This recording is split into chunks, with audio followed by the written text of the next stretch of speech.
Hi there, my name's Jamie Keane, I'm the lead game designer on Far Cry 3, and this is Mark Thompson, I'm the level design director. So what we're going to show you today is we're going to show you a run through. So you find yourself to begin with in Amanaki Village. Now this is one of the hubs in the game.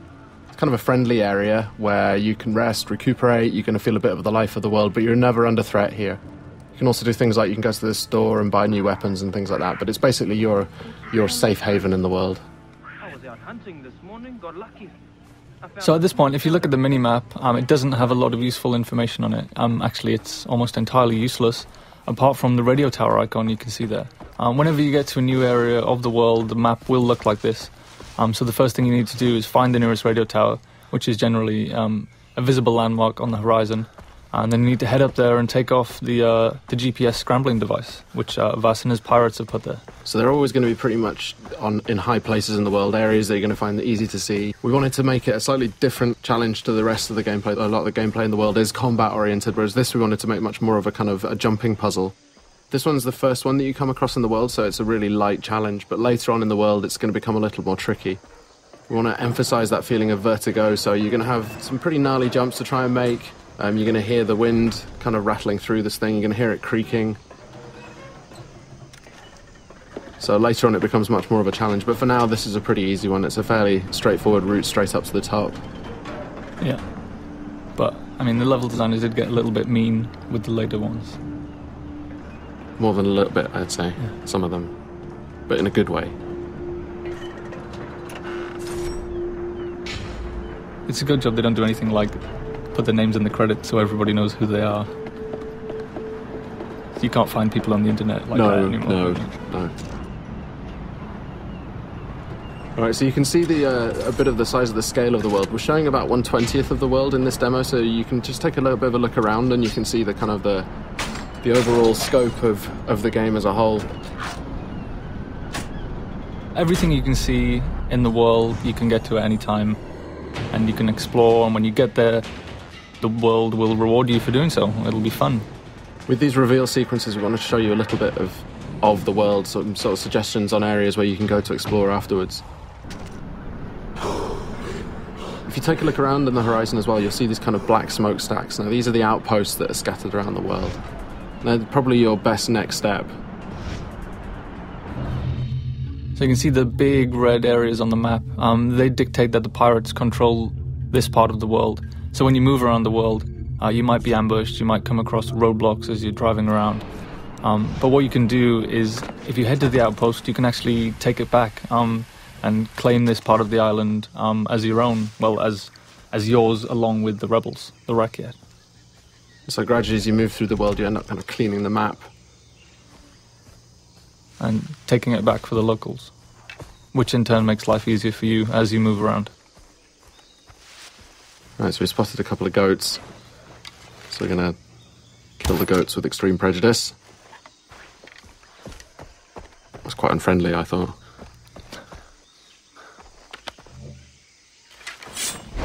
That was more unfriendly, though. Yes, certainly. Yeah.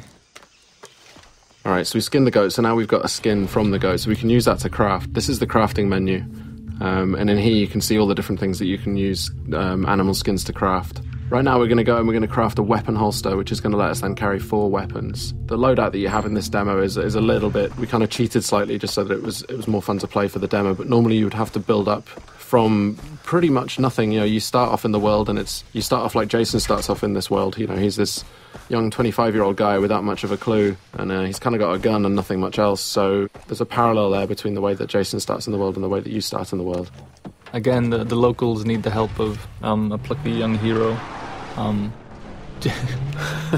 Jason hears the call of duty and sees an opportunity for a Medal of Honor, so he heads out into the battlefield to try and resolve the crisis in uncharted territory.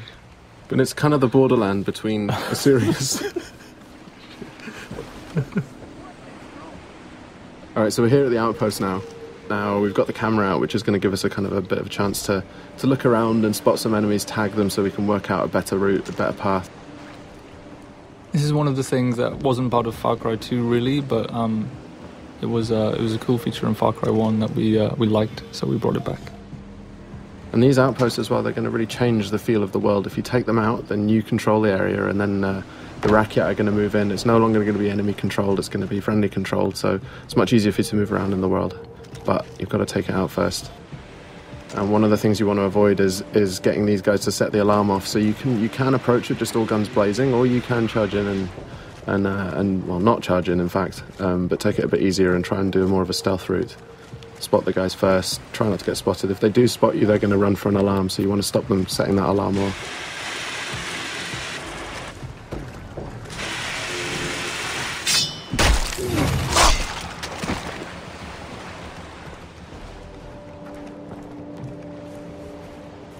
Alright, so we're trying to do a bit more of a stealth route here.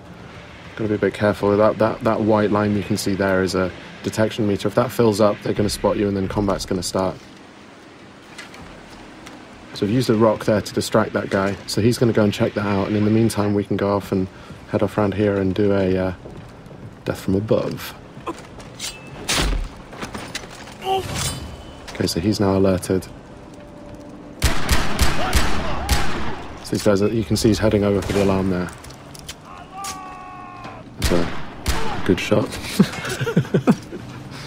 A little too good, some might say.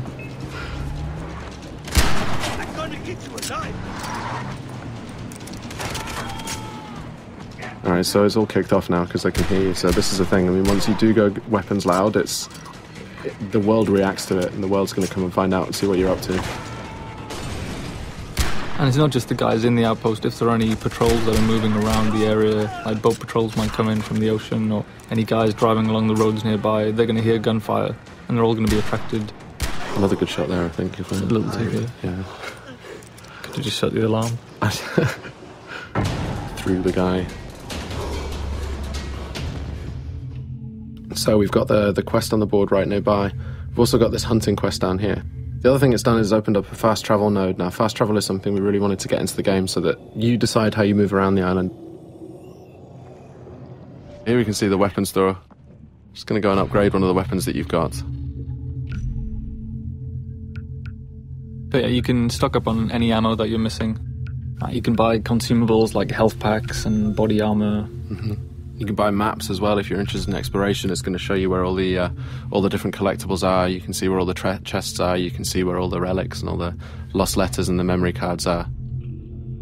Alright, so this is the weapon upgrade system. So each weapon has a different set of upgrades that you can use.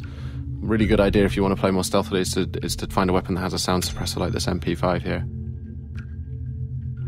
And you can also paint it pretty colours. Devilishly red. Devilishly red? Yes.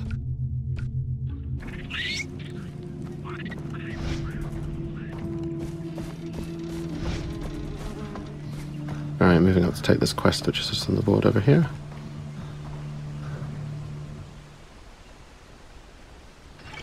Dennis said that the jungle would speak to me. So the villagers in Amanaki have had some problems with local bears. They've been killing them, I guess. That's the problem they've had with them. They've been dying by bear. And the thing with these as well is we want to add a sort of a gameplay challenge as well. So it's not just going to be a question of getting in there and shooting them, however, but we want to add a little bit of a challenge in terms of the weapon that you can use. So this one, you've got to use a shotgun to take these bears out. You've also got to find out where the bears are. So you've got that 3D objective marker, sorry. You can use a knife as well. Oh yeah, you can use a knife too, yes. But, yeah. Knife versus bear. It's a bad life choice. Always a good choice, always a good decision. Alright, so we're coming up on the quest location now, so we've got to go and pick up a shotgun. And you can see on the minimap we've just dipped into a new undiscovered part of the world. So if we didn't want to go kill these bears, we could head off to that radio tower and unlock a new section of the map and unlock some new side quests and things to do. But right now we're going to go and shoot bears. In the face? No, well I decided not to go within the face because... That would be too efficient. It would be. But there we can see it. Alright, now, bears can take a lot of punishment. They pack a real punch, as you can see there. When you get hit by them, you really know about it. I've seen it go a lot worse than that. Definitely.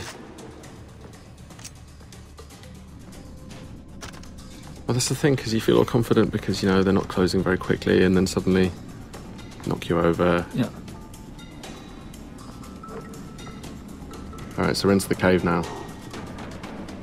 This is it's a whole new dimension, I guess, that we added to Far Cry, is lots of interior spaces. There's something that the tech couldn't do back in Far Cry 2, so it's something we added, so you'll have lots of... and it just adds lots of interesting avenues for exploration. Lots of cave networks, tunnels underground, old mines, old temples. And there's always something to do and find down there. It's true. And you have a flashlight as well, so you can see where you're going. Indeed. Adding other dimensions, really. Got interplanar experiences. Yeah, I mean, physically and metaphysically. So we added Hell and Rylea. Yeah. In the last area, we headed to the radio tower first so we could figure out the lay of the land and decide what to do next. But in this instance, we just sold the smokestack and headed straight for it. And there's no order that you need to do anything. No, I mean, you don't have to do any of these things if you don't want to. It's just going to make it more difficult to... Oh, I think I heard a tiger. Ah, yes. That's kind of forced the hand on the stealth issue there a little bit, I think. Yes, a little too close to the outpost there. Explosive arrow. But they don't know quite where you are yet. They just heard the gunfire and they come and investigate. Oh, and this is the best explosive arrow ever. Great. I know I'll start a fire. So you can see there we used a few different types of arrowhead. They're actually craftable items. So you're not just stuck with... the bow is a super cool stealth weapon for long-range kills. But you can also go craft fire tips and explosive tips. So you can be more versatile at long range. But it still stays stealthy, even if you've got those kind of more full-on arrowheads on them. Stealthy explosions. Yes. Stealth explosions. I think we should do that in the real one as well, actually. Stealth explosion.